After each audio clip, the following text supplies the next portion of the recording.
For the 14th straight year, Indianapolis, Indiana, and Lucas Oil Stadium, the home of the Discover Big Ten Football Championship game. While the location is the same, the feel is very different. For the first time in 8 years, neither Michigan nor Ohio State is here, and the expanded Big Ten already making its presence felt, with undefeated and #1 Oregon looking to take home the title in its first year in the conference. And with that, we welcome you to Big Ten today on a Championship Friday. We are presented by Gatorade. Absolutely delighted that you are with us. Dave Revson, Jerry Donato, Jake Butt, and Howard Griffith. And guys, you couldn't ask for a better championship game matchup. I mean, think about this. We have two of the top three teams in the country. We have two teams that haven't played each other in 30 years, and we've got a bye in the college football playoff on the line. Right, so those are all the different things, right? And they're really all cool things. But at the end of tomorrow night, some team and a bunch of players are going to have Big Ten championship rings, and that's always going to be special, regardless of what these two teams do after the game. To be a Big Ten champion is pretty special. Yeah, absolutely. When you talk about like the rankings, some teams have speculated, hey, the 5 seed might be favorable, but I look at, I'm with you, Jerry. Championship teams don't turn it on or off, and the players have kind of just pushed that to the side. They want to win a ring, right? The coaches want to win a ring. Expect a very competitive game. Yeah, two teams here that really has set their goals to be here and have answered that question. Now they're here with an opportunity to go out and compete for a Big Ten title and a bye. That's going to be significant. Anxious to get to the game. Yeah, I want to dive in a little bit into that point that you made in just a bit, Jake. But again, let's just kind of set the scene for you. The big story is the matchup between Oregon and Penn State. The Ducks are the nation's only undefeated team. The Nittany Lions just the one narrow loss to playoff-bound Ohio State. These two are meeting for just the 5th time ever. It's the first time since January 1st of '95 in the Rose Bowl. This is just the 4th matchup of top 3 teams ever in the history of conference championship games. It's the first ever outside the SEC and the first in a dozen years. And I'm guessing Michigan and Ohio State fans don't share this sentiment. I get that part of being excited about the Big Ten championship game might have a little bit to do with your rooting interest. But if you put rooting interest aside, man, this is cool. You've got two real brand name programs. Again, they haven't played in 3 decades. They're two of the top 3 teams in the country. It speaks to the depth of this league, and I think we're going to have a fabulous game here tomorrow. I do think there's some mixed feelings, though, because we know both these teams are going to be in college football playoffs. So I think for Penn State, they haven't been here since 2016. I mean, this is a great opportunity. The East Division was broke up, and this is one of the things that Penn State would hope for after they broke up the East Division. I think for the traditional Big Ten fans, seeing Oregon play, I think there's a lot of interest there. And let's face it, the West never won this game. Mm-hmm. It really hasn't been all that competitive.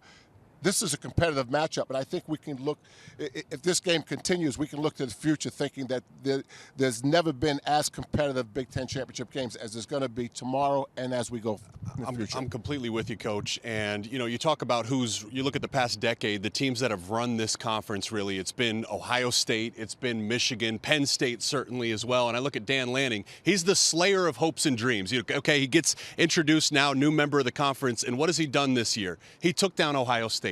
He went into the Big House and took down Michigan. Well, now the opportunity is to play that third Titan in Penn State for a chance to really put a final stamp on what's been a phenomenal season. And also the storylines for James Franklin, too, the opportunity he has to take that next step and elevate as a program. Yeah, I know some people miss the East and West divisions, but to me, when you start talking about the college football playoffs, this is what it comes down to, having the 2 best teams with the 2 best records, having an opportunity to compete in this game. Now, people may complain about whether or not they're the 2 best teams. Ohio State would have something to say about that, but hey, they had to get Indiana it done. Indiana might as well. In fact, they have. But you have to get it done on the field, and they're here. So this is significant, I think, for the Big Ten Conference as a whole. I find it really interesting that neither team is doing a walkthrough in this venue today. And Penn State hasn't been here since 16. Oregon's never been here, and neither team comes out to do a walkthrough. I think that both coaches are up to something.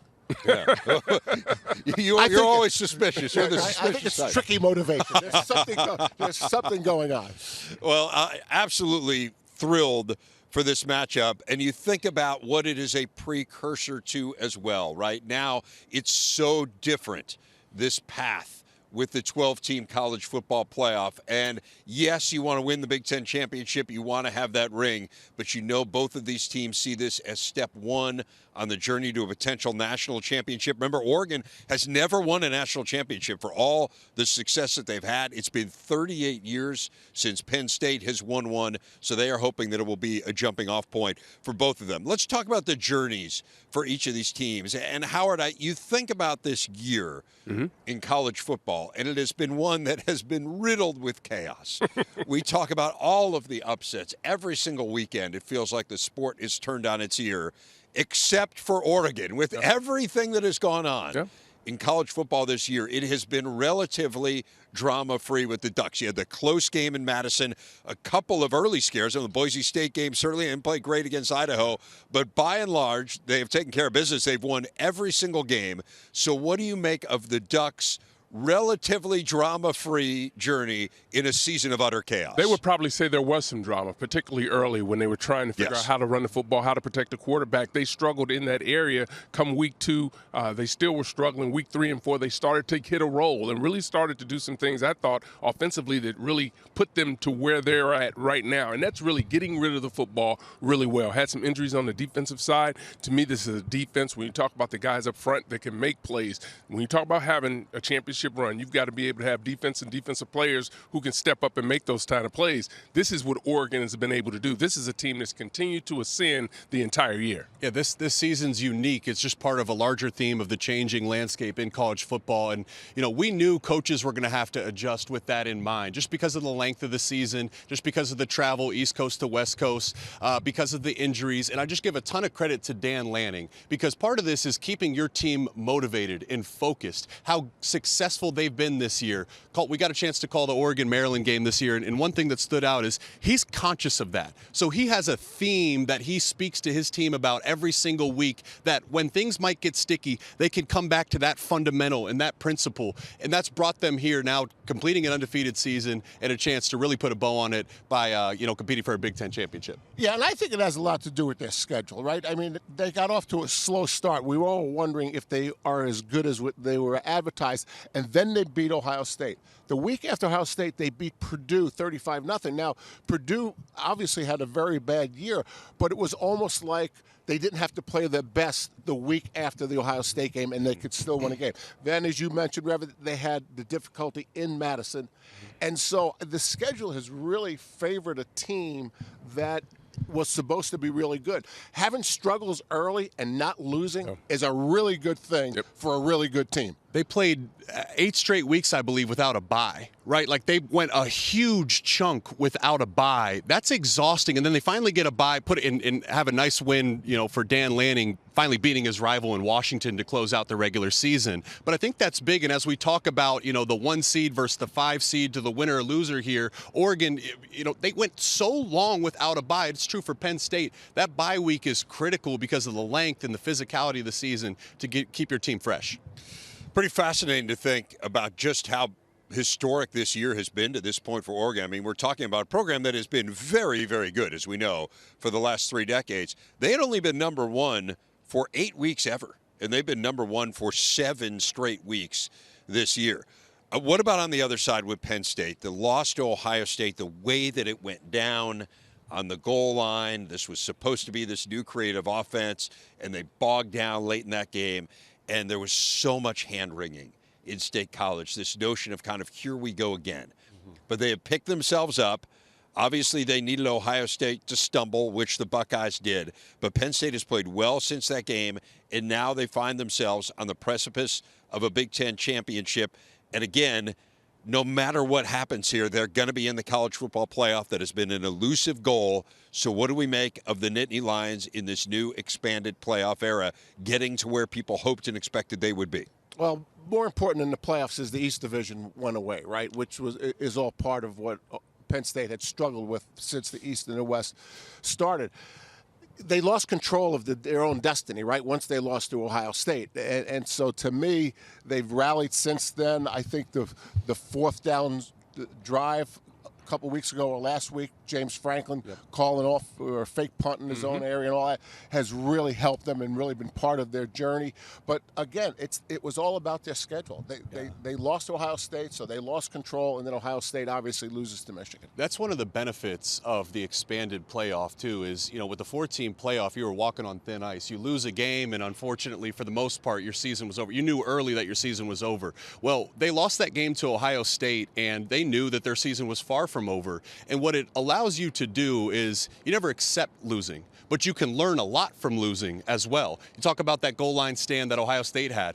That's not going to happen again. They're not going to have 4 snaps inside the 5 and not give the ball to Tyler Warren. So losing's okay if you learn from it. I also think about the program as a whole, and you talk about how deflating it was to lose.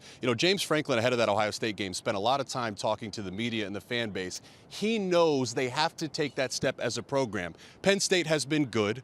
At times they've been great, but they've fallen short of that championship standard. Right now, all that's changed is they get the new label. Okay, they're a playoff team. All that is a label. The opportunity tomorrow night playing Oregon is to win. That's a clear benchmark of progress for their program. Yeah, I like the fact that you said benchmark, because that's ultimately where they need to go. They need to take that next step and win those important games. You talk about going against top 5 programs. They I think was 1-21 or 1-20, somewhere in there. They've won one game this century against top 5 programs. And that's tough. And that weighs on your coaching staff, on Coach Franklin as well. But this is all about the players being able to go out and execute. They have an opportunity tomorrow night to exercise some of those demons and really take that next step, because that's what we're talking about with Penn State. We keep moving the goalposts because they need to be a championship team. And if you want to be the championship team, these are the types of games you have to win. But even if they don't, right, they still have an opportunity to make a run for a national title, which is different. Right.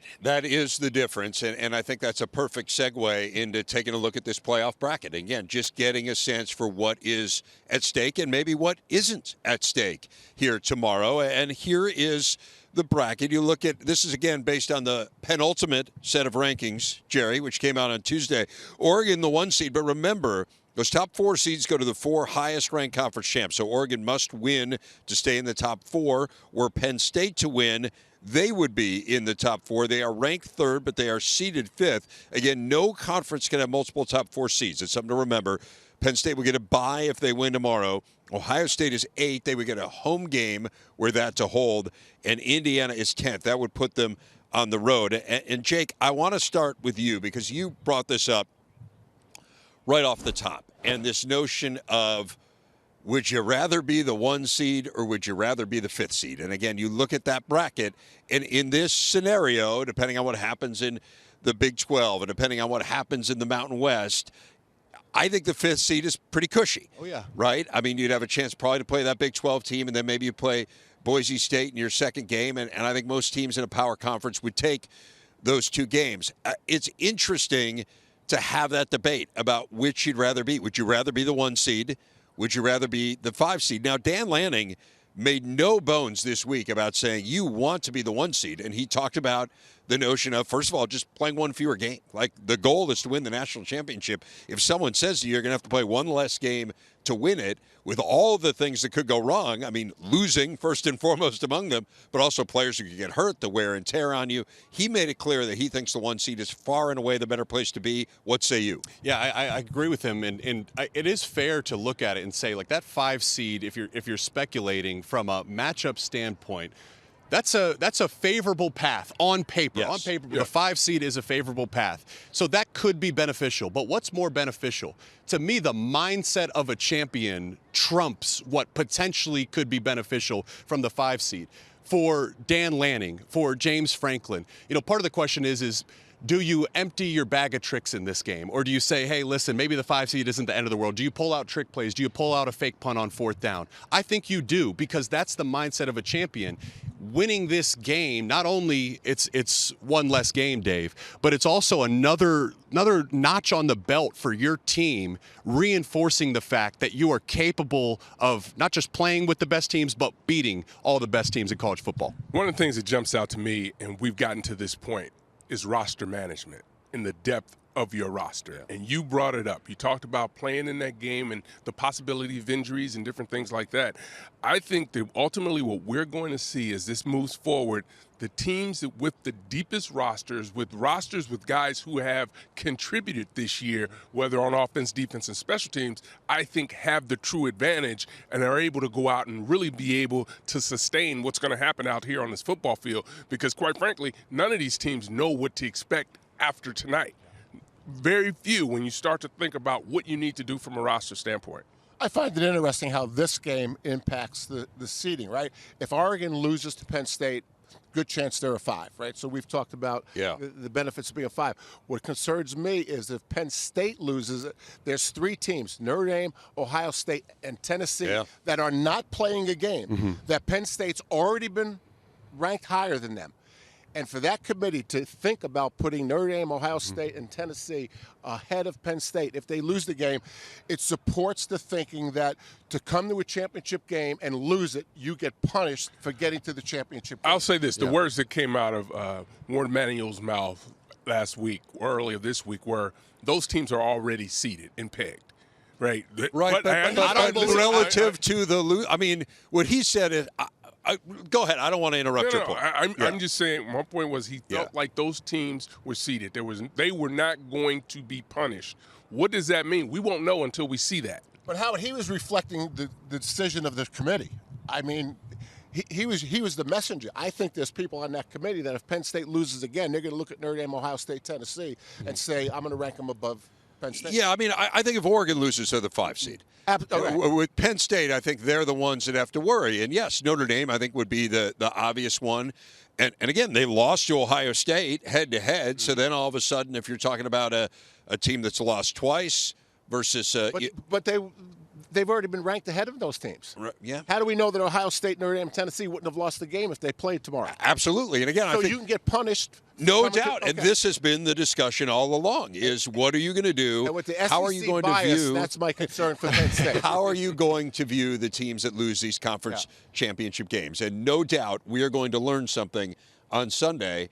I would say that we'll use going forward. The truth of the matter is the committee's different every year, and I think part of the issue is there haven't been uniform standards. So what one committee says in 2024 might be different in 2025. Georgia-Texas is another interesting game too, right? That could mess with the rankings. But then you ask the question: is that fair or unfair? Like, is it Lane Kiffin, Ole Miss coach, made the case that like it might be beneficial to not play in conference championship? Is it fair if you lose in a conference championship game to drop?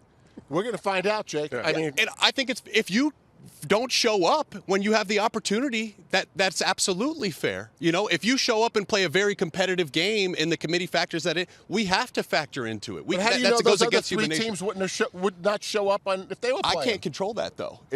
But if you show up, I know what Ohio State did when they played Oregon. It was a 1-point game. It was competitive. I know what they did. The championship games at some point. Yes.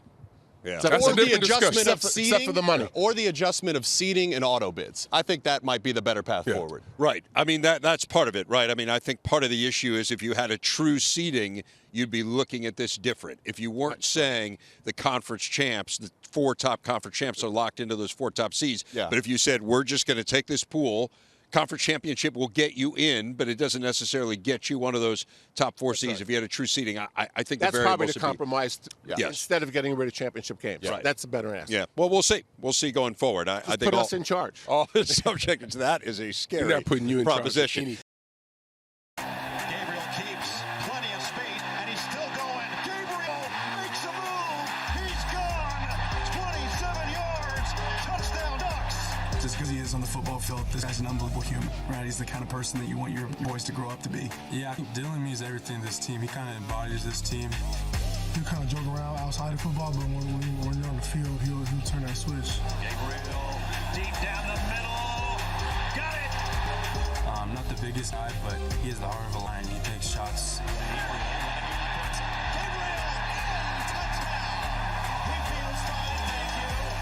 Hopefully we can keep him upright as much as possible, but he's taking some big hits, you know. No matter what happens, he gets up. Gabriel back to the end zone. Got it. Touchdown. I know that you can't do it alone, you know, and all that sounds amazing, but what's more fulfilling, what's more important is the people around and the memories memories I'm creating.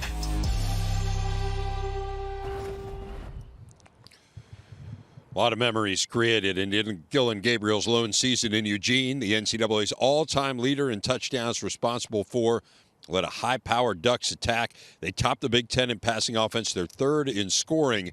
They'll go up against an outstanding Penn State D, second in the Big Ten in scoring defense. Amazingly, they have not given up a single third-quarter touchdown all year. All right, so let's break it down a bit. When the Ducks have the ball, it's a great matchup. You've got the Big Ten Offensive Player of the Year in Dylan Gabriel going up against the Big Ten Defensive Player of the Year in Abdul Carter and that outstanding Penn State D. What stands out to you? Okay, so let's look at Oregon's offense. 52% run, 48% pass. They can do both. I think the game plan starts this way. If Tom Allen, defensive coordinator, wants to load the box or if he wants to move the pieces inside the box and it gets difficult to run the ball, then Oregon goes to the perimeter pass game. Dylan Gabriel just throwing it out there in the space. He's throwing it deep because you can do that in 2.5 seconds, and he challenges the secondary. If they're playing static in the box, then I think you're going to see an Oregon offense run the ball. So it's up to Tom Allen, in my opinion, which way they go, the 52% or the 48%, which way they lean of those two balanced parts of their offense. Yeah, I think this game is won and lost in the trenches. This is one of the elite defensive lines in college football. Oregon, a Joe Moore Award finalist, obviously one of the elite offensive lines in college football. And Oregon's seen some great D lines. They obviously saw Michigan. They saw Ohio State. Abdul Carter's different. Like, that guy's a different level. And I've heard a lot talked about the matchup of Oregon's tackles and a Johnny Cornelius and Josh Connerly. But the problem is, or I guess the fun part is Tom Allen doesn't just line Abdul Carter up on the edge. They're going to stand him up and move him inside. He moves all across the defensive line to try to get him favorable matchups. And the real key here is Dylan Gabriel. There's a few versions of him, okay? So PFF does these grades. Dylan Gabriel, when he's kept clean, has a 92 passing grade. That's 9th in college football. When he's been pressured, that drops to a 59, which is 38th in college football, okay? Then there's blitzed and not blitzed. When Dylan Gabriel has been blitzed, his grade is a 75, which is 46th in college football. Not blitzed, that jumps up to a 91, which is 6th in college football. So basically what I'm saying is when he's kept clean and when he's not under pressure, he is a top 10 quarterback in college football. When teams have pressured and gotten to him, he drops to an above average quarterback. Obviously, the structure and identity of Tom Allen's defense is to get pressure. Can Oregon's offensive line hold up? And I think when you start to go into those numbers, what you end up with, that this has to be a quick game for Oregon's offense. When you talk about the passing game, they've got to get the football out of his hands quickly, which means you start, Coach, you talked about being out on the perimeter. The defense for Penn State on a perimeter is going to have to be able to make plays, tackle in space, because they do a tremendous job of getting those one-on-one matchups where guys have to rally to the ball and make those plays. If he has time in the pocket, it is a problem, as you just mentioned. But I do give the advantage to Penn State when you talk about the line of scrimmage play. Abdul Carter, as you mentioned, will be up and down that line of scrimmage. He'll line up over the center. He'll be on the guard. He'll be on the tackle. You don't know where he's going to be, and I think hasn't really hit his ceiling this year for what he can do as far as being a defensive lineman. So be able to move him around and create the matchup that he wants is going to be significant, and Oregon's going to have to be able to take care of that. You can throw the ball deep pretty quickly. I mean, when you say get the ball out of Gabriel's hands because of the pressure and because of Abdul and all that, you can hit your fifth step and that ball can be gone. I mean, they're going to threaten the field deep without getting sacked. And Tom, they play a ton of man coverage behind their pressure. So getting Tez Johnson back healthy is key in this game. This is real subtle. Dylan Gabriel's legs are a subtle dynamic that defenses have to account for, particularly when you're playing man coverage. Quarterbacks are taught versus man coverage, your legs come alive because the defensive backs, their eyes are on their receiver rather than on the quarterback. I look at the two of the biggest games. Again, I'm talking about great defenses. When Oregon played Ohio State, Dylan Gabriel has a rushing touchdown in a key moment. When Oregon plays Michigan, Dylan Gabriel had a rushing touchdown in a key moment. That's not going to be the entire game plan from Oregon, but I do believe Dylan Gabriel's legs are going to show up. I also believe Zane Durant inside is going to create pressure. So for Gabriel to get outside of the pocket, keeping him contained will be huge for Penn State. But if he can get on the perimeter, I do like the fact that he can run the ball, and he is a willing runner at times. And I think the other thing, and we haven't talked about this a little bit, is the job that Dylan Gabriel has been really bringing this team together in a day and age of portal. That has been phenomenal. The way he ingratiated himself to this offense was really huge, and I think one of the reasons they've had so much success this year. It also supports the idea that because you're paying one guy a lot of money, that it's disruptive to the team. It's not. Because only Dillion Gabriel can be Dillion Gabriel on that team. And the right guard doesn't deserve $1 million, but Dillion may. Yeah. He told us he takes the offensive line out to eat. He keeps them well fed, so that's always good. It's a good investment. I was talking about this with him when he was honored as the Big Ten Offensive Player of the Year, and he went on retreats with each of the position groups on the team, spend some time, his own money, just to kind of get to know the guys. I'll tell you what, the one thing that you cannot do with this Oregon offense, you cannot get behind against them. It is amazing, guys. Yeah. They are 24-0 under Dan Lanning, 24-0 when they score first. Wow. I mean, if you get behind, game over. Amazing stat. Good night. No, it's remarkable. Up next, Penn State has been lauded this year for its creativity. We talked about the goal line against Ohio State as being kind of the notable exception, but Andy Kotelnicki has done all kinds of creative things. Tyler Warren, obviously, is his centerpiece, his chess piece that he loves to move around. What do you think about that matchup, the scheming of Andy Kotelnicki against this Oregon defense, which, as we saw, is part scheme, part talent?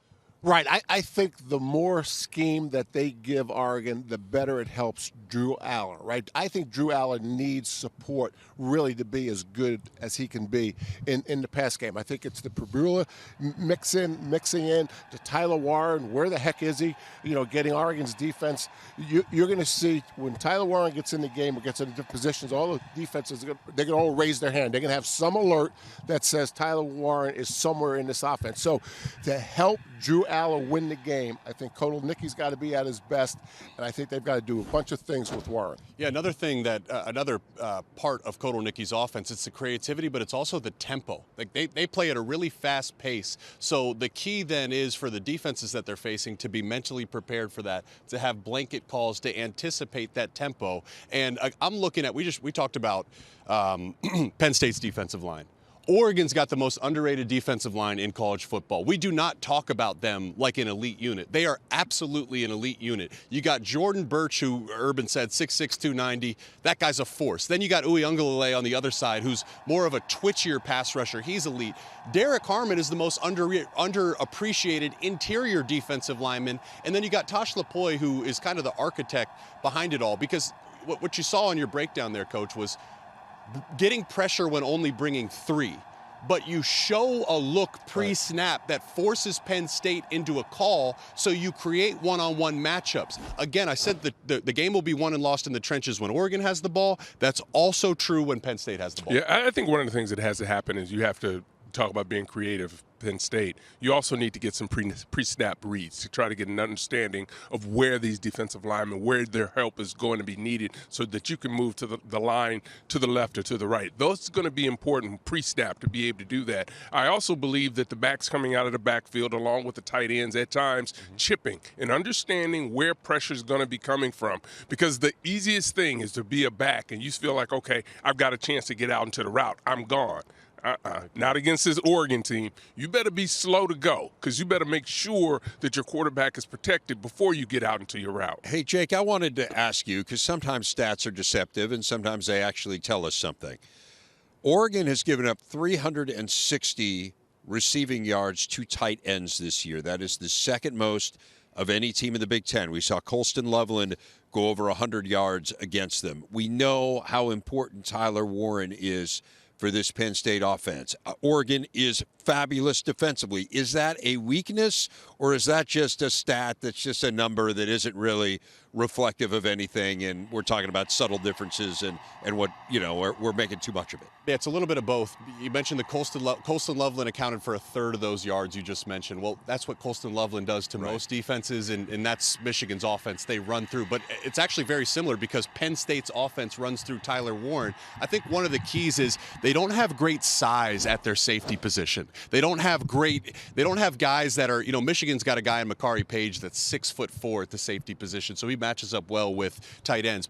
Oregon does not have great size at the safety position. But again, I go back to this. The ability as a defensive coordinator to have a game plan to double Tyler Warren and force other guys to beat you, that's got to be the plan to make up for some of the size. And I think the way you get, I'm sorry, Coach, I think the way you get away from those double teams, that's why you move him around. That's why he'll be in the wildcat position coming out of the backfield, moving around the formation to really get an idea what that defense needs to do. Remember, Penn State has no explosiveness on the flank. I mean, so you can defend them inside out. You can take away the tight end. The interesting thing about the game plan against Ohio State with Penn State is that was the least creative game plan of all the game plans. So if there's any game that's similar to this, it's that game. But I can't believe that's what we're going to see. I think we might see the opposite. Remember we were talking in that game, Tyler Warren didn't have a ton of targets. In that game, Tyler Warren needs a minimum 10 touches in this game. And I'll say another subtle thing, Drew Aller, what he's done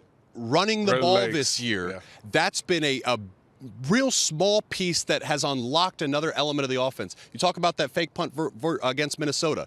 That was 4th and 1. Well, the play prior was 3rd and 10, and Drew Aller ran to get it to 4th and 1. His legs have to show up on 3rd down to keep drives alive. And the one thing they'll do on defense, Oregon, they'll be simple, because when you've got Tyler Warren, we've got Pabula, when you got Cole Nicky, when you have all these things, the bigger the game plan on offense can be, the simpler you get on defense. It's interesting. It feels to me like, I'm not saying there aren't massive stakes in this game. We've already talked about the seeding implications, but both these teams know they're in the playoff, and particularly Penn State knows they're in the playoff. And I wonder whether the Ohio State game reinforced to them that in order to be the team they want to be and to make a deep run in the playoff, to win playoff games, that they're going to have to lean on that creativity. And you almost look at this game as a trial run for it. Who can we be in the playoff? What do we need to do to be a team that puts stress on defense in the way that we want to, in the way that Andy Kotelnicki was hired to do? And I wonder whether we see them do some things that are much more on the creative end of the spectrum. And the upside, Penn State comes out with a win. They can beat anybody else they play. Well, that's what I'm saying. Right. Oregon's number 1 in the country, deservedly so. You beat number 1, you can beat anybody that you face in the playoffs. Yeah, absolutely. We're back in Indianapolis, home of the Big Ten championship game. Been here every year since the inaugural one back in 2011. We'll continue to be in this great host city for the foreseeable future. The conference this summer announcing an agreement through 2028. Oregon bringing its great tradition here for the first time. So many dynamic players through the years, including Kenjon Barner, All-American back in 2012, ran for more than 3,600 yards in his college career, part of some legendary Duck teams under Chip Kelly, including the one that played for the national title in 2010, Rose Bowl champs the next year, Fiesta Bowl champs the year after that, and then went on to win 3 Super Bowls in the NFL. 3 Super Bowls, Howard Griffith. It's pretty good. Yeah. I mean, I want to do the math, but usually when we come out on the set, like the one thing that Howard has going over everyone is the most Super Bowl championships. Well, listen, not any longer. Yeah. No longer. Records are meant to be broken. There you are. This is true. This is very true. We had a chance to visit earlier this year, and it was great, and you shed a ton of light on this Oregon program for us. And I think for a lot of people in the schools that have been in the Big Ten prior to this year, they're still learning about Oregon. And so I think it's really good and instructive to lean on people who have followed this program. And you know, Ashley's done that for us in the studio, and Yogi and Guy. But I want to ask you, for someone who is kind of immersed in Oregon football, tell me how you have seen them progress from where they were when you played, which was a great, dynamic, offensive firepower program, to where they are now, where it feels like it's kind of both sides of the ball. It's exactly that. While we were in school, we were more finesse, we were more speed. We knew that we would outlast you when it came to the fourth quarter. We knew we'd be in better condition. But as this team has changed and as the coaching staff has come and gone, and especially with Coach Lanning, This team has become physical, they become bigger, they become stronger, and when you look at them play, it's not necessarily about the speed. It's about the physicality, and we're going to empower our will, we're going to impose our will, and we're going to take control of the trenches, and we didn't have that when I played. That's where we lost games. We lost games within the trenches, and this team doesn't have that problem. I think back to, watching my alma mater make a run, an undefeated season, and win the national championship, and there was a few things I could point to say, man, this is who Michigan is. This is why they're going to win. What are those things that you look at with your Oregon Ducks? First thing I look at is Dan Lanning, who he is as a man, who he is as a coach. Without him, I don't believe that this football team, this university, would be in the position that it's in. So they got it right when they picked their head man. Then after that, when I look at the team, again, I'm going to go directly to those trenches. It's a physical team. It's a powerful team. It's a team that's not worried about being beaten by a bigger squad. They're taking control of the line. They're creating new lines of scrimmage. So it starts right there in those trenches for me. The youth of Coach Lanning. Yes. But he has been in places where building a program to what you're talking about in the trenches, he understands that. You talk about it at Alabama, you talk about it at Georgia. What are some of the things that he does from a mental aspect? Because to me, I think that's where you guys have really been able to press a lot of buttons of the players that are in that locker room. I say this about football. The physical aspect of it is easy. The biggest battle on the field is right here between your mind. And when you watch the videos that this program is putting out, he knows what the pulse of this team is. He knows what his guys want to see. He knows what they want to hear, and he's pressing all the right buttons. So when you look at him with these guys, how he talks to them, how he treats them, how he's jumping around with, you want that in your head, man. You want a guy that's going to be immersed in the culture with you just as much as you are, and Coach Lanning is exactly that. So you won 3 Super Bowls, but you played for more. You played longer than just 3 years in the NFL. What was the difference between those teams that won it all versus the teams that fell short? Culture and attention to detail. Those are the two things that I think any championship level team, that's what the game is won and lost. If you have a great culture, you can have a great team. When you have a head coach, for me, it was Bill Belichick. It was Bruce Arians. It was Doug Peterson. When you lock in on the attention to detail, you can separate from the rest of the pack, and that's what those teams were. That's where the difference was. We were talking a little bit about Dan Lanning and the imprint that he has put on this program. Help people understand kind of his demeanor, because to me that has been the most interesting part of it to follow. Like, I love these news conferences where people ask him, you're ranked number 1 in the country now. There's like these long, flowery questions that come out, and his response is, so what? Exactly. And that's the entirety of his response, right? I mean, and it's not in a Belichickian sort of way, right? I mean, it's with a smile on his face, right? It's very different. It's not brusque or rude, but I think like he kind of, as you said, he's got the pulse a little bit. So help me understand how he conveys that to the fan base and how he conveys that to the players. Like how does he deal with each one of those contingents? I think it's two different sides of him. Because to his players, he's completely different. You know, being able to be around the locker room, see him around those guys, he's much more open. So what you see in front of this camera, that's not who Coach Lanning is. But then when you get to the community, he's the same exact way. He gives himself to the community. He's not a coach that gives you just X's and O's. He's a coach that gives you who he is. He gives you family. He gives you football. He gives you his personality, and that's what makes Dan Lanning so great. As you look at this game, and I mentioned you're a podcaster, the Ducks of a Feather podcast. I want to give you a pop here, right? Get you a couple more downloads. When you break this game down, tell me where you think Oregon has the advantage, and perhaps where you think Penn State has the advantage.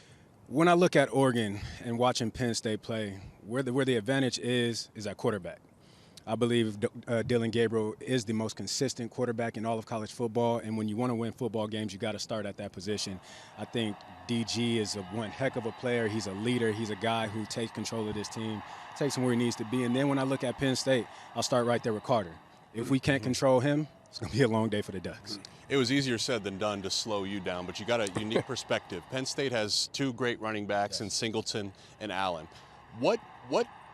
How take me into the defensive room for Oregon. What were some of the things that frustrated you and tried to slow you down that you saw when playing running back? From Oregon? Yeah, how will Oregon try to slow down Singleton and Allen? I think you just continue to be who you are. You know, one of the greatest quotes that a coach ever said to me: "You don't have to do anything extraordinary. You just have to do the ordinary extraordinarily well." Mm-hmm. And if Oregon can continue to get pressure, change that line of scrimmage, bring pressure, stunts with the line, I think they control this game. Throw out a couple of names that are going to have to play big tomorrow night for the Ducks. Start with none other than Jordan Birch. He has to get the job done. Then I'll go to Teo. Then I'll get to the secondary, Muhammad. And I don't know who's going to be covering Tyler Warren, whether it's Bassa, Devin, whoever it is, get ready. Those guys, I'll stay right there, actually. Whoever's covering Tyler Warren, those are the guys that's going to have to be on their P's and Q's all game long. But if that defensive line doesn't do what they have done all season long, control the line of scrimmage, control the run game, it could get ugly. Let me ask you this. When you strip away all the glitz, right, to Oregon, who is Oregon as a program? What does that mean to you when everyone sees all the fancy uniforms and all of those things, but who is Oregon as a program for you? For me, this is a physical program. This isn't your typical Oregon football team. I've said this before on the podcast. Yeah, and we talked about this too. I mean, the physicality, right? When we had you on earlier this year. Yeah. This team, Oregon has never seen a team like this in the history of football, in their history. This team is big, this team is physical, and this team dominates in the trenches. So for me, this is a team that wants to lead with their physicality. Never mind the glitz, the glamour, they have the speed, but this is a physical team, and that's what they lay their hat on, being physical, being able to take control of the game, whether it's offensively or defensively, right there on the line. I go back to last year, and again, watching my alma mater make a run was just, even as an analyst, you got to talk X's and O's, but the feeling that I got watching them and talking to my teammates, the feeling that we got and the sense of pride that we got seeing our team make a run. Can you just talk about, from, put the game aside, what it's like to watch your team finish off an undefeated season and now attempt to make a run in the postseason? It's been a roller coaster ride for me because I'm truly a fan. I'm truly a fan of Oregon football, so I have these unrealistic expectations of this team. I get it. Spoken like a true fan. A true fan. I'm a real fan, so it's like I'm expecting them to blow every team out when I know as a player that's not the reality of football. But it's so much love, it's so much joy, it's so much excitement in watching this team and returning to this spot, being the #1 team in the nation since 2012. It does my heart so well. I really can't put it into words, but I love it. I'm excited for this team. I'm excited for the future. And I just love my team. I love my squad. Go Ducks. It feels like they are really well positioned. Again, not just for this year, but it feels like the foundation of this program for exactly the reasons you're talking about, which is they have incredible skill position players like they always have. They have a quarterback who's among the best in the country, but man, the lines of scrimmage are good. And as we know, particularly in this league, but I think really to win in college football, you got to be great on the lines of scrimmage, and Oregon is just that. Kenjon, this was a ton of fun. Again, it's Ducks of a Feather. Ducks of a Feather. Catch it on any streaming platform. Do not say, never let it be said. We did not let you do promotional opportunity. Can we get a score prediction, game prediction? I got this game going 44-17 the Ducks way. Wow. Okay. Whoa. What was that? 44-17. 44-17? Yeah, absolutely. I got all the respect in the world for Penn State, but when I look Apparently not. I do. Listen, it's going to be a good game for a little bit, but I just don't believe that Penn State has enough across the board to keep up with the Oregon Ducks in this game. Those are the high expectations you were talking about. Could be unrealistic. Could be. That's bull. All right, man, it finished 10th in the Heisman balloting and the #1 Oregon podcaster, right? Yeah, Kenjon Barner. Tyler Warren should absolutely be a Heisman finalist. He's the most complete player in college football. He can block, he can run, he can throw, he can catch, and he does it all at an elite level. Tyler Warren truly showing everything. The stiff arm into the hurdle, breaking tackles, rumbling, tumbling, stumbling. He's unbelievable. He's just kind of the epitome of what college football should be all about, what Penn State's all about. If you look at how far we've come this year, the teams that we've played, the close games, he's always the X factor. Tyler Warren is the difference, and I believe he deserves the Heisman. Warren is going to throw it to the outside. Singleton, touchdown. Warren's doing it all. It's pretty special, obviously, to be in those conversations, and that's a very prestigious award. And there's a lot of great players around the league, so to be in that conversation is really cool.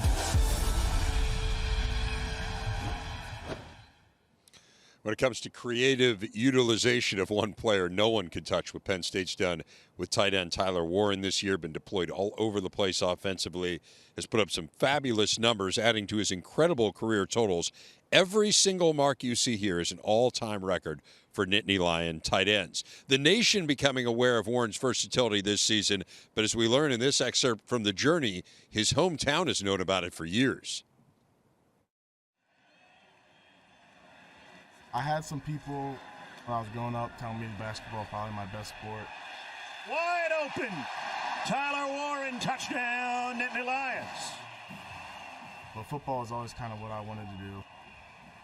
I knew when I was younger that's kind of, what I was going to pursue when I got to this point.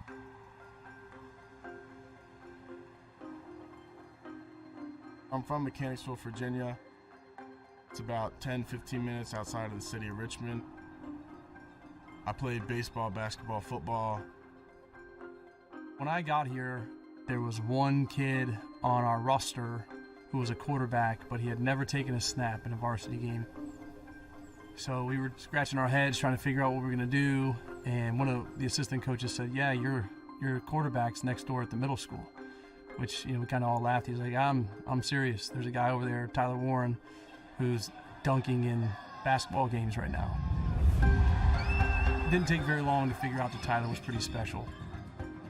You could just tell, he had the feel.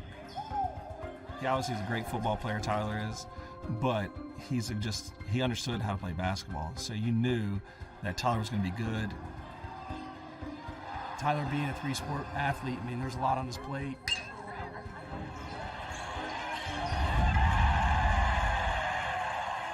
Tyler had said to me, "I love all those other sports, but I really think I want to play college football." He was a really good quarterback, but quarterback-wise may not have been exactly what they were looking for. In order to get recognized, I think he needed to show that he could run, jump, do all those things, and obviously basketball is wide open, and that was just going to showcase his athletic talent. The guy had asked him, I was like, "You got any basketball highlights? You guys putting it together?" And he went to Coach Excel. Really, it was just all the dunks I had in the season. It wasn't like a fundamental basketball tape. It was really just to try and show, explosiveness, and everybody loves watching dunks. I sent it out to the Penn State coaches at the time, and then about 5 minutes later, they called me back. I remember first getting here and somebody saying, "You got to see this guy's high school basketball team." He was just physical, and he could throw it down. It was as impressive of a basketball tape that I had seen to that point. A football player playing basketball and playing the way a Penn State tight end should on tape.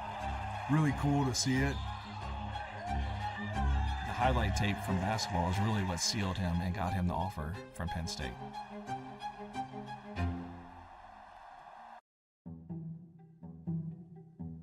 I knew I was going to be a tight end when I came here. It was never a quarterback offer. When I first came in, after about my first few months when we got into actual football, I wasn't sure if I was really ever going to be, somebody who could play college football. I thought I might just, be a guy who's on the team.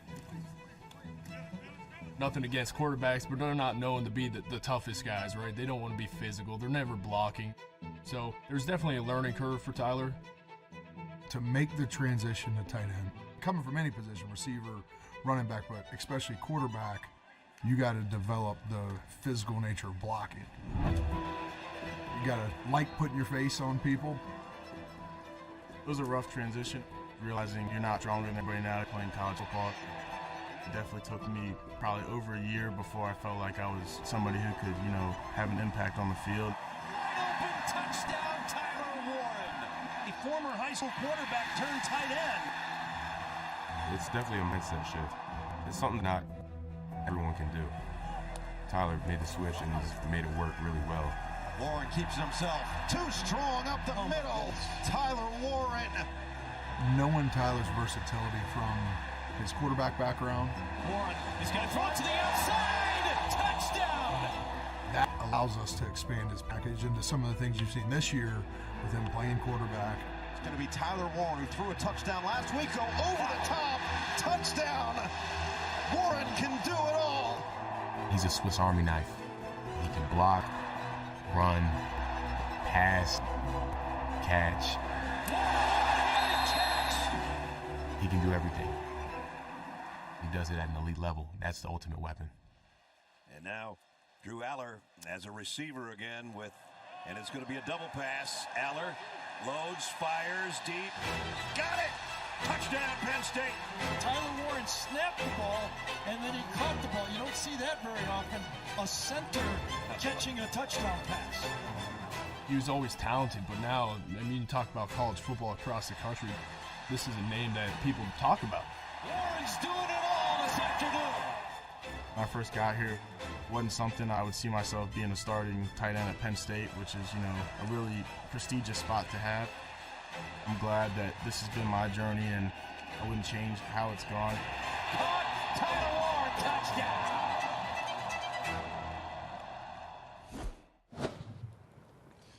Pretty amazing to watch the way that Penn State has utilized him this year.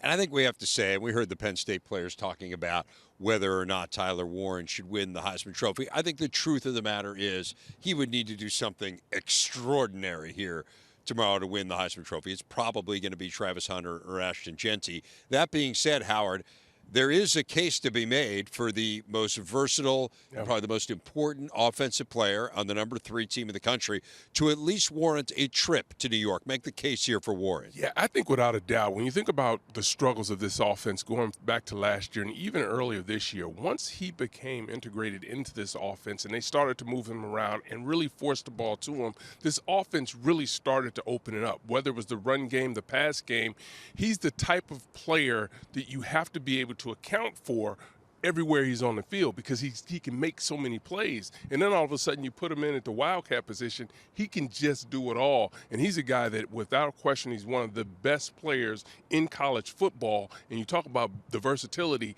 that should give him a nod to get to New York. Yeah, Penn State as a team is where they are because of Tyler Warren. Offensively, he's the glue that makes it all work. And we could talk about everything he does well. Another way to approach it is see what he doesn't do well. Nothing. He really doesn't have a weakness. To be that good of a receiver, to also be able to come in at Wildcat, but to also be a dominant blocker is spectacular. And I think one underrated piece of his game is the intelligence. The ability to grasp all the different roles he plays in speaks to his intelligence as a football player.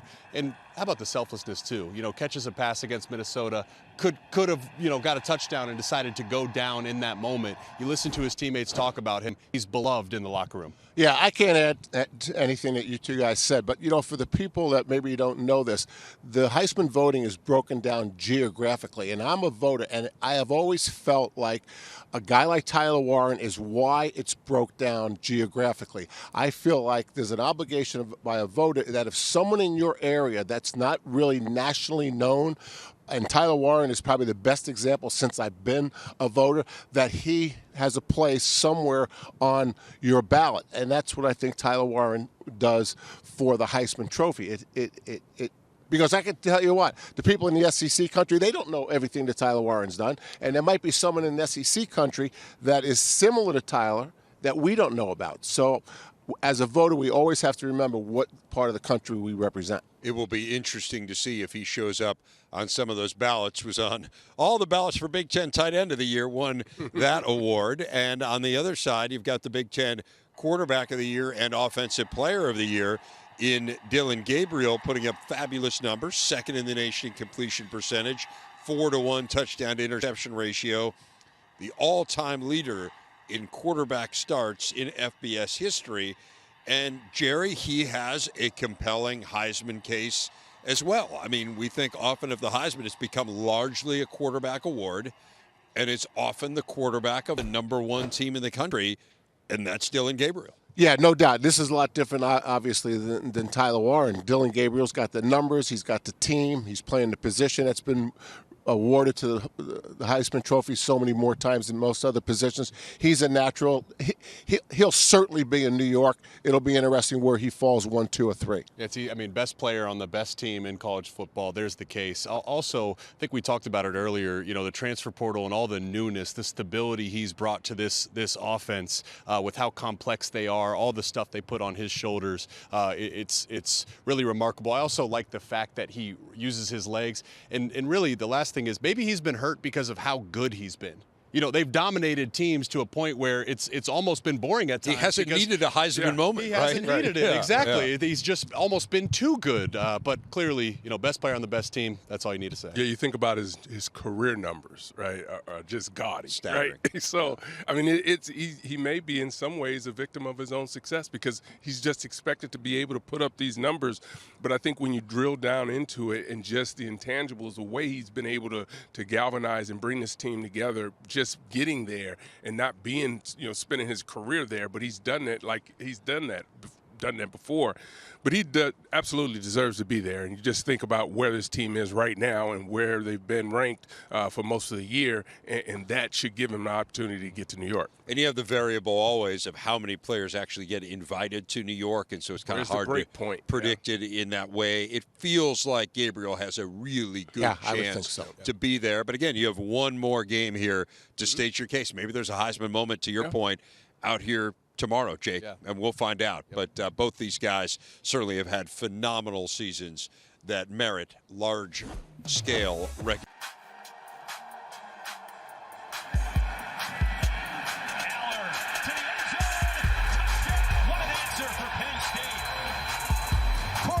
Again, ball comes loose, scooped up, and the Nittany Lions say good night. And watch him run it down. Holy man. What touch on that ball by Aller. Boy, he thread the needle with that toss. Here he goes. Tyler Warren. Going to take it to the end zone. Touchdown, Penn State. He's just dominating the record books. Penn State playing for a Big Ten championship in Indianapolis against Oregon.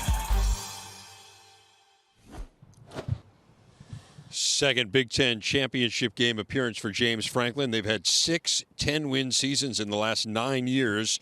The 4 coaches who have more in that span, I'd say they're all reasonably accomplished. The 11 regular season victories this year tie a school record. Pulled it off most recently 16 years ago. And Howard, you mentioned this earlier, and I will repeat it here. The knock on Franklin has been the big games. He is 3-18 against top 10 teams at Penn State. You talked about it. They have one win this century against a top 5 team. It was that amazing win with the blocked field goal against Ohio State. How important is this game for James Franklin in terms of establishing himself on a different level as one of the premier coaches, not just in winning games against unranked opponents or teams they're supposed to beat, but winning games that put you in the national championship discussion? And it makes you considered to be one of the best that have ever, coached this game. It's about him continuing to go out and chase these victories, getting a victory tomorrow, being able to make a deep run into the playoffs, and ultimately win a national championship. I think those are all the things that Penn State fans want to see from their team. And yes, Coach Franklin is the head of the program and the head coach has orchestrated all of this, but he still has to get the help from his team, right? They still have to go out there and be able to execute the game plans. It's an important part of it, but it's not the only part, right? You still have to have your players and your teams ready to go out and execute the game plans. It's crazy, but these labels and these narratives do act as like an invisible ceiling for teams and coaches and programs at time. Look at Nebraska, for example, their inability to finally get to that 6th win, and then they finally do it this year. Jim Harbaugh, when he finally beats his rival Michigan, and then that you see what happens in the momentum that can be carried from that. It's the same thing here for James Franklin, where he's been a really, really great coach, but has just fallen short in that label, what this means for him to finally put that behind him. If he can win this game, finally get that benchmark marquee win, would be critical. You mentioned Jim Harbaugh. He lost, if I'm not mistaken, the first 5 games against Ohio State. I think James Franklin's too young to talk about his legacy. Let's see how it plays out. I mean, he's got a lot of coaching ahead of him, more than he has behind him. So I don't think there's anything to say about his legacy. He's a really good coach, and he's done really good things. And when he's done coaching, we can look back. Because if we'd have judged Jim Harbaugh for losing 5 straight against Ohio State, what was his legacy have been? No, I hear you. I think you make a really fair point. Now, I guess maybe not so much for the legacy, but just shedding this narrative, right? You can shed this narrative in one fell swoop. I mean, you'd beat the #1 team in the country. You'd win the conference championship. You and I have talked about this earlier this season on Big Ten Today, which is making the playoff, while very nice from Penn State's point of view, they would have made the 12-team playoff more than any team that hasn't been in it, as we've talked about 6 times during the playoff era. The issue is, do you win some games there, right? Like making the playoff is in essence making a New Year's 6 bowl game. Now you got to win some games. They've made plenty of New Year's 6 bowl games. Again, I understand what you're saying, and I'm all for we judge him when he's done. Yeah. But there's a trend here, and you got to buck the trend. But I agree with him when he goes to a press conference and says 99% of the teams around the country would like to do what we're doing. Yeah. So far, that's my legacy for him. He's a great coach. If we're gonna evaluate him now, I agree with him. 99% of the programs in the country would like to do what he's doing. But I would also add to this. He understands, and he's made this comment a few years ago, talking about going good to great and great to elite. Something similar to that. And he understands that. I mean, it's the reality with the business, right? He understands what needs to happen. Things just have not fallen his way. I think as far as Jim Harbaugh is concerned, I don't know if Jim Harbaugh kind of had that same type of stigma that Coach Franklin has right now. I think it was worse. I mean, there were people clamoring for his job, Howard. They cut his salary in half. Yes, but I don't think it was in the way people go after James Franklin. James Franklin, it's about any time it's a big game, anytime it's Ohio State, anytime it's you need to win a championship. And I'm not to say that Coach Harbaugh was not under scrutiny. He was, no doubt about it. But it's a little different when they go after James Franklin. How about the Minnesota game with the fake punt? I mean, who's done that? Yeah, I'm not getting no argument from me. Right. And again, just because I'm positing this doesn't mean it's what I believe. Right. But the narrative matters. I mean, you know that, right? Like all of this stuff matters. Well, I think we all think he's a fabulous coach. The guy is a great, great coach. But from the point of view of the fans and what they expect of their program, fairly, unfairly, what the institution expects from its program. And I don't want to join the fans. Yeah. Okay. I'd rather his legacy be talked about when he's done coaching. Fair enough. All right, let's talk about the guy on the other side, shall we? Dan Lanning, amazingly, in just his 3rd year as a head coach, he's seen this go pretty well. A win here would give him the most ever for a 3rd-year Oregon coach. He's currently tied with Chip Kelly, one ahead of Mark Helfrich, looking to win their 14th ever conference title tomorrow. Lanning sat down earlier this week with our Yogi Roth. Very first day you were hired, I flew up here and you said the #1 element of this program, the #1 trait is going to be connection. I'm curious how you've seen it play out over 3 years in advance of the championship game. Yeah, probably what's exciting for me is when our players just pop in my office and I ask them, what's the difference? You've been a part of a lot of teams, what's the difference? And they always bring that up. It's always the first thing they talk about, how close we are to our teammates, how close we are to our coaches. I think it just shows when we play. Even at the games where a game might be under control, and a younger guy might be in the game, how excited his teammates are for his success, I think speaks to how much a team loves each other, and this team certainly loves each other. Welcome to the Big Ten, Oregon. They storm the field at Austin.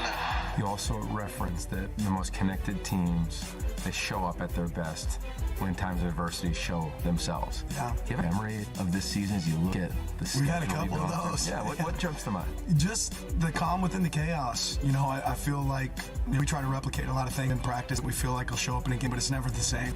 But our players' ability to recognize moments and not make the moment bigger than, the execution. And to go out there and realize, hey, we've been here before. Let's go handle it. Let's be resilient. Let's be the team we know we can be. And I feel like we've done that multiple times.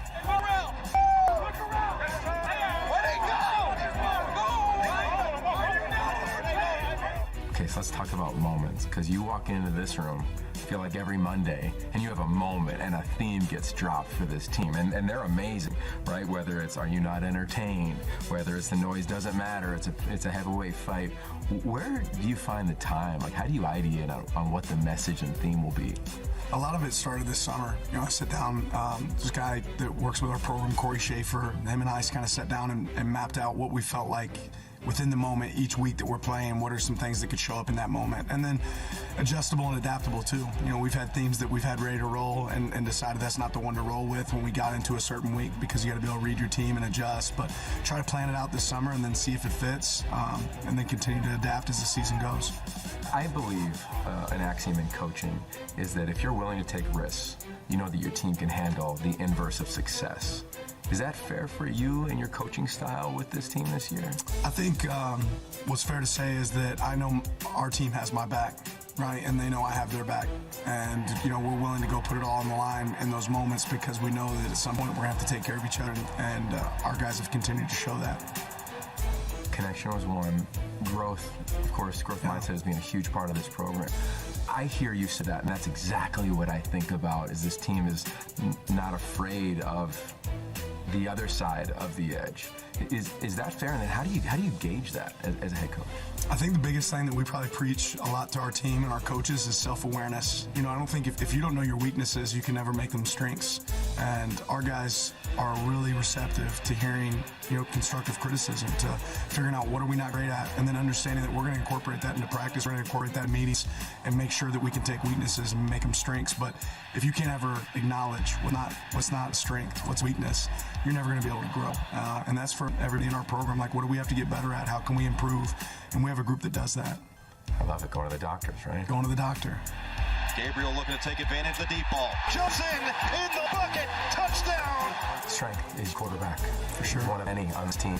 Offensive player of the year in Big Ten, year one, the Big Ten. I just love his journey, right? He's rocking number 8. He's from the 808. How has he grown in such a short period of time and fit into the traits that you've laid out for this entire team?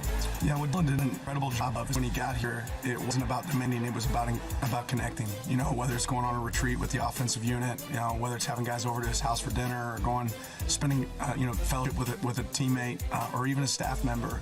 He did a great job of building those relationships first, and then it allowed him to become the player that he's been so far this season for us. A demanding guy on the field that plays with great passion, but always has boys within, crazy circumstances. That is a massive hit.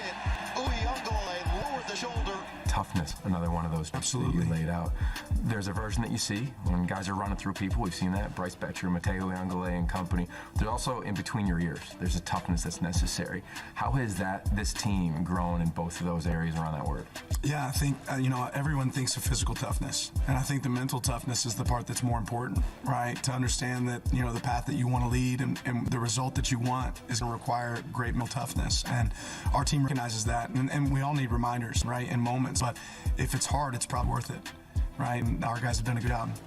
Sacrifice, you've referenced this word many times as part of a team. We all know that. When you look at the numbers of this team, you get 9 players with 10 or more catches. You play a ton of players on the defensive side. It's the greatest team sport on earth that's become relatively individualized in the current landscape. How do you navigate that at this place around that word sacrifice with this team? All the great teams that I've been a part of, individual success is recognized through team success. I haven't been a part of a lot of teams that were great, that, had a lot of guys with great individual success. And I think our players recognize that, my success is going to come through our team having success. And if it's not my turn, it's somebody else's, that's something they're excited about. They have joy in that moment for their teammates, which is a special trait. Championship environments, you've been in a bunch. Sometimes the joy can get sucked out because it's so tight. How are you going to talk to this team in advance of this championship weekend? Well, just remind them what got us here, right? Play the game, not the occasion, right? And this is certainly an exciting occasion. It's a great game against a blue blood opponent. It's an opportunity for us to go out there and showcase to the world who we are, but we do that by doing what we do Monday through Friday, right, on the practice field. So it's going to be a fun opportunity for us. When you go back to Pitt, Arizona State, or any other stops, you've always been really curious, and you've had really good people around you. Phil Knight is a guy that's always around you and this team. We see him in the locker room and all the videos you guys share. Has he offered any advice as you've gone through uncharted waters for a long time, undefeated in the regular season of this program? Phil's unbelievable, and he is one that's going to reserve advice unless you're asking for it, but I can promise you he's a guy that I'll ask advice for, and I think he's enjoying the ride just like we are. He's extremely proud of this university and what we've been able to accomplish so far, and he knows and recognizes that he's a huge part of that and what makes that happen. A huge part of you is family. Both your parents were teachers. Have they said anything to you this year about how they've watched and observed how you've taught this team? They haven't, but I think they've seen that my entire career. I think they recognize that a lot of what I try to use in coaching are things and lessons that I've learned from them. When you step onto the field Saturday night, will you take a moment and look around and be like, and that's a pretty cool story that we have in this point in 2014? Maybe after the game. Yeah, maybe after the game, not done yet. Not done yet.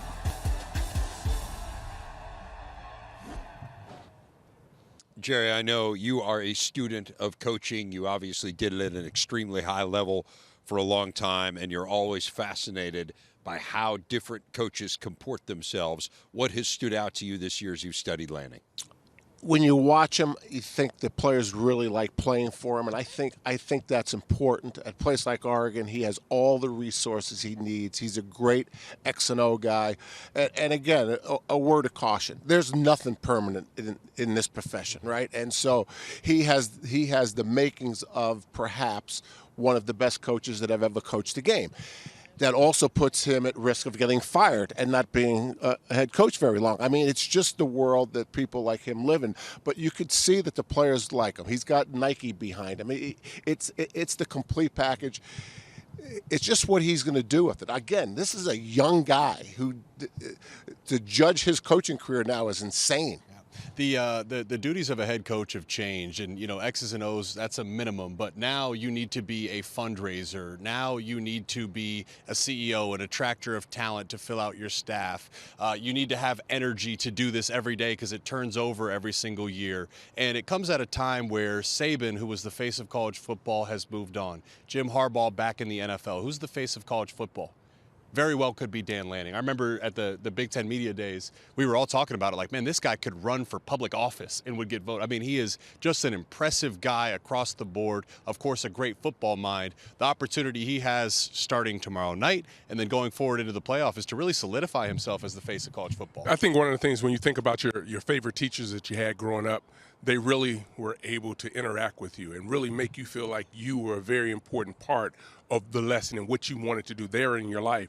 When you start to be able to do that from a coaching position, that's unbelievable because everyone that you talk to that he interacts with walks away from feeling that you were the most important person in that conversation because he's engaging like that. Relatable.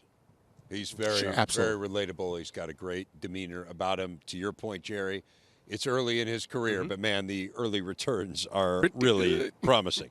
Our coverage of the title game continues tomorrow on Championship Saturday, the season finale. A Big Ten tailgate live from the Fan Fest.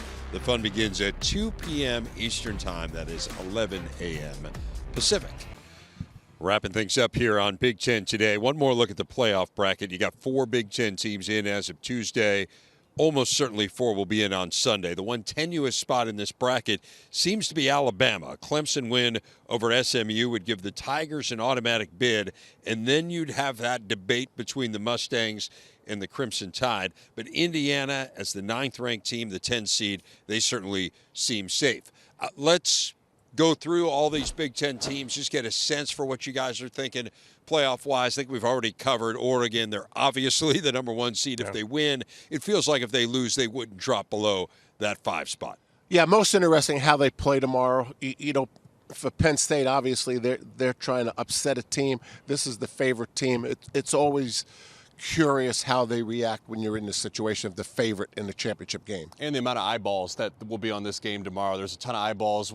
The whole nation saw them beat Ohio State now in the conference title weekend. There's going to be a lot of eyeballs, and Oregon seems to be one of the quietest number 1 seeds I can remember. A lot of eyeballs are going to be on this game tomorrow, so another chance to solidify what we believe to be true about the Ducks. Yeah, it's about going out and for them winning the game and holding on to that number 1 seed. They need to do that for that to come to fruition. But it's about the way they play too. You know, I think they need to come out and start fast and not be sluggish. But as they've done all year, they've been able to find a way to take care of business. But this will be a tough match for them tomorrow. Yeah, it's pretty amazing to think. I mean, Oregon hasn't been in the CFP since the very first year of the CFP. So, I mean, this is hugely significant for them as well. Penn State, as we know, has never been in the CFP. We already talked about their situation, Howard. If they win, they may very well end up being the number 1 seed. I mean, they'd have the best win, certainly, of anybody. Football. You'd have the one narrow loss to Ohio State. I think, as we talked about earlier, were they to lose, it gets interesting is where they'd be judged vis-a-vis Notre Dame. And I think part of that is how well they play, even in a defeat, were they to lose. And I think now that's where the game control, eyeball tests start to come into play when you start to talk about a team in the championship game and whether or not they win or lose, particularly, obviously, if they lose, and how far do you ultimately drop them. They've talked about they've placed these teams that are playing in the championship in a particular spot, and that they shouldn't fall necessarily, but we'll have to see how that really shakes out. Yeah, it's an important game, but it can't be everything. If you win, you're probably the number 1 seed, but if you end up losing, you've still got a long season ahead. And what I'm really excited hosting playoff games. Like, that's another piece if that's your consolation prize, that's pretty good, right? Because I think when you talked about Penn State at the beginning of the year, Jerry, they said, man, we want to be in the playoff and we want to be hosting. Right. And you said regardless of how you said depending how they look if they lost. Yeah. I disagree. That's punishing a team that made it to the championship game. If we're going to judge them by what they look like, then why are you going to be in a championship game? Well, I understand. And again, this goes to, are you incentivized or disincentivized to play in this game? And I do think that based on what we see in year 1, I think we're going to perhaps have some discussion as to how championship teams ought to be judged and where your incentives lie. Because again, should all those 4 teams, should the best team in the Big 12, should they be getting a bye just by virtue of winning a league that isn't as good as some of these other leagues the teams are finishing second in? I think it's going to be a huge topic of conversation. What about Ohio State? It feels to me like Ohio State, for them, you're almost certainly going to get a whole home game. I mean, I think holding on to a home game is probably the big thing they're holding their breath for this weekend. You know, when Ohio State lost to Oregon, I said that's the best thing that happened to Ohio State, because years ago when they lost to Virginia Tech, it propelled them to the national championship. I guess I'm hoping for them the same thing happens, that the loss to Michigan might be the best thing that happened to them as they go into the playoffs for redemption. Yeah, many of us have thought Ohio State's one of the top 2 or 3 or 4 teams in college football. They were a favorite to win the national title. The ingredients haven't changed, right? That was a bad loss to Michigan, but every reason I liked the Buckeyes to make a run, it's still in place. Maybe the health of the offensive line is the only key here, but certainly frustrating loss. All their goals are still ahead of them. And that could be a benefit of not having to compete in the championship game. Some of those guys that have been banged up may get an opportunity to get healthy. I know. That's what's really fascinating, right? And then were Penn State to lose, where do they end up relative to Ohio State? Obviously, Ohio State beat them in the head-to-head, but you talk about the losses the teams have this year. Ohio State is the one narrow loss to Oregon on the road, but then the loss to Michigan, which is certainly worse than the loss that Penn State will have, but Penn State lost them head-to-head, and this is where the committee ends up their head spinning and working in circles. You have something to say before we go to Indiana? I find it hard to believe that as the committee is deciding the best teams in the country, they're not thinking about the seeding and all the implications about if they seed a team the wrong way. It's no longer are you watching tape and you picking the best 12 teams. It's you're watching the tape. It's kind of going to be the best 12 teams, but we better make sure that we don't mess up the seeding and so on and so forth. But I think that's only human nature to think about all that stuff. Yeah, but I think all of that is part when you start to move forward to next year. There's going to be some tweaks to this system without a doubt, but that's next year. This year, we're going to have some conversations about it. If somehow this were ever taken out of the hands of a committee, we'd really lose a lot of Jerry haranguing content. So I hope, just for our sake of filling shows, we still have a committee in some way, shape, or form going forward. Final thoughts on Indiana. It feels to me like it's pretty clear Indiana's going to be in and they're going to be on the road. Yep, they'll have to probably most likely go on the road, but I think they'll be okay with that because of the season that they had and what they've been able to accomplish, and they feel good about being able to take this team into hostile environments and be able to come up with a win. So for them, it is a win. them being in the playoffs and having an opportunity to go for a national title. And being on the road fits the theme of the whole season for Cignetti. Being underdog, being counted out. Now you're going to be on the road, maybe not a favorite in that game. Well, that's where Cignetti and his team seem to be most comfortable. Really excited. Glad we could finally say with definitive certainty Indiana is going to be in the playoffs. The one game that really exposed Indiana was obviously the Ohio State game, right? And hopefully that the matchup is a matchup opponent or something close to that, where a really fine coached team, highly motivated team could beat a team that might have just a little bit more talent or a little bit less talent or the same talent. I hope Indiana has that opportunity. No doubt. It's the best story in college football this year. You learn a lot from your failures, and that was a failure in the Ohio State game. Yep. Yeah, and so perhaps that if they are coming up against a team that has a defense as overpowering as Ohio State's, perhaps they figure out some ways to adjust to it. But what an amazing story. I mean, think about a year ago, us sitting here right there, and Kurt Cignetti telling us he was going to be back in this game, and were it not for a tiebreaker that didn't go his way, he almost did make it. He would have been in this game this year. It's been absolutely remarkable. Let's look at the other notable conference championship games. The ACC's huge. I mentioned Clemson gets in with a win. Would SMU stay in? Were they to lose? That's a big question there. Mountain West, Boise win likely gets them a top 4 seed and a bye. A UNLV win would obviously complicate things tremendously. Big 12, winners in, losers out. SEC has major seeding implications, and then we know the Big Ten. I mean, it's the best matchup, 1 versus 3. It's just phenomenal. First time in 12 years we've seen a top 3 matchup in a conference championship game, the first time ever in the Big Ten. So let's leave it there. Your final thoughts on what we're going to have on this field here tomorrow. I think it's a great matchup. I think James Franklin is going to have his team really ready, really excited. I haven't been here since 2016. And you got to love watching the Ducks. I mean, they're so talented. One guy I'm excited to see, probably didn't talk enough about him, is Drew Aller, the 5-star, right? He was brought in for this exact moment to take the program to the next level. If Penn State wins, Drew Aller's going to have his best game of the season. I'm excited about Tom Allen's opportunity, right, to lead this defense for Penn State in this particular game. This is going to be exciting. Great coaching matchups all across the field, and also great players that are going to have to step up. Watch special teams. Always could be huge in a game like this. This is a phenomenal matchup. I mean, you think about what a conference championship game should be, and part of it is 1 versus 2, right? Part of it is the top 2 teams in a league versus what we used to do with divisions. It makes a difference. And again, it's going to be a phenomenal matchup. Cannot wait to watch it with the 3 of you, and cannot wait to watch it with you as well, and to review it all when it's over. Remember, complete post-game coverage here on the Big Ten Network tomorrow. Don't miss Tailgate tomorrow as well. What a matchup we have. Penn State and Oregon, championship weekend of the Big Ten. Thanks for watching Big Ten Today.